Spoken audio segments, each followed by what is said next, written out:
Minnesota Congresswoman Ilhan Omar is now saying an accounting error is to blame after a stunning financial disclosure showed she was worth nearly $30 million. According to Omar, that number is way lower, and she isn't actually a millionaire. Omar's team says her husband's business holdings were listed at full value without factoring in liabilities, dramatically inflating their apparent net worth.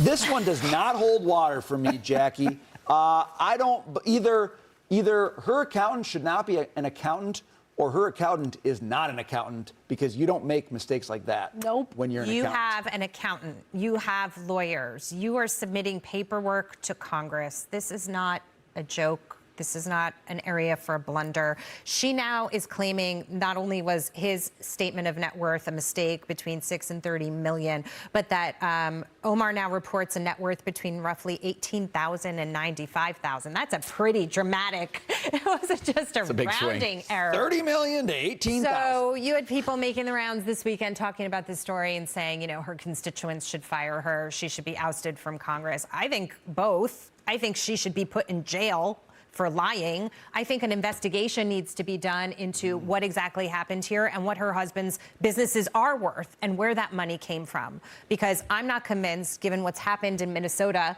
that she is 100% exonerated. Do you understand Minnesota now? Or in the clear. And I'm not accusing her. I'm just saying a lot of people have questions about it and they want to know, especially when something like this happens. They want to know the truth. You don't just get to turn around and say, oops, I made a mistake. Whoops, Josh. You know what? Trump made a mistake too when he valued Mar-a-Lago. He doesn't get to make mistake. He doesn't get to make mistakes.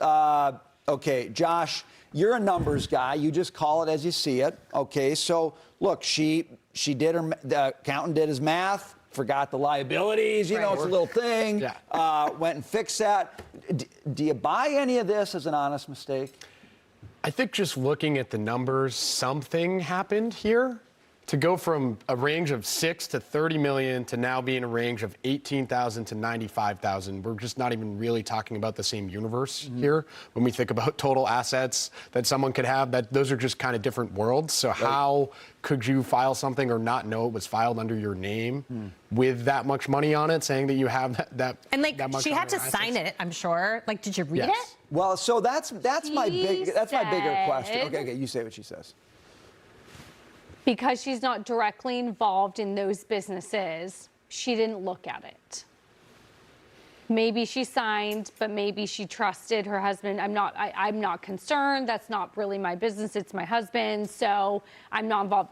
My marriage does not work that way. And if my net worth goes from $15,000 to $30 million, I know about it before I sign anything on the dotted line.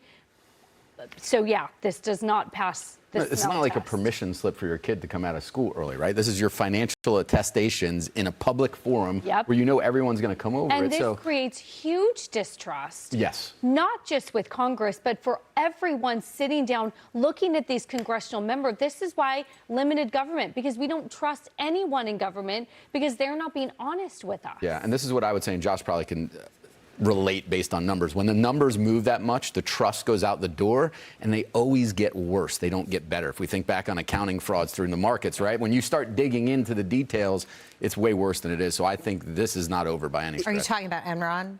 Yeah, Enron, anything. I mean, any kind of accounting scandal that always gets, no one comes back and says, well, we said it was going to be a $2 billion misstatement. Now it's only $2 million. It goes the other way. To your point on trust, Lou, if we looked at a stock and how that would happen if you had an accounting, even just a report like this, that your numbers were different, your stock's down 50% the next day. The public is voting against that. They don't trust that story anymore, right? Exactly. If you're a left-wing billionaire hater, the number you report here is one of the most important numbers you report in your political career, because you are deathly afraid of this number saying something that goes against your left-wing billionaire hating, okay?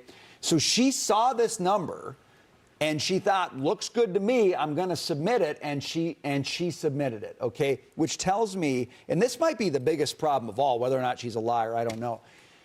She doesn't know anything about finance. Yep. She doesn't know that. anything about money. She has some of the strongest views on money in Congress, and she doesn't know anything about it. But she's following the role model of Elizabeth Warren, though. Liabilities from assets. Well, her accountant, who went to school for it, didn't even know.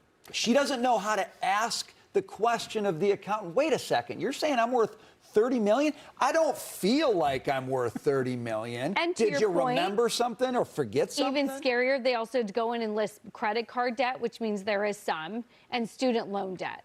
So we also don't know about, I don't want to judge people with massive credit card debt, but if you've gone from 30 million because you didn't take into account your liabilities, and now you're telling me your liabilities are what, 28 million, and some of those are for business, but if you're also listing personal credit card debt in there, then there's another whole discussion about how we manage our finances when we have very strong views on millionaires and billionaires. This is why we're $30 trillion in debt, and you have people in Congress wanting us to get another $30 trillion in debt, because they just don't know what they're doing. They're driven not by an understanding of reality or the math. They're driven purely by ideology. But is she going to be held accountable? I mean, you make the point, if you were a company and you did this, your stock would drop by 50%.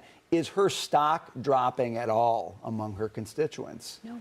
We've seen this They don't time care. and time again. I don't think it impacts the public perception. Unfortunately, it's sad. Agreed. All right.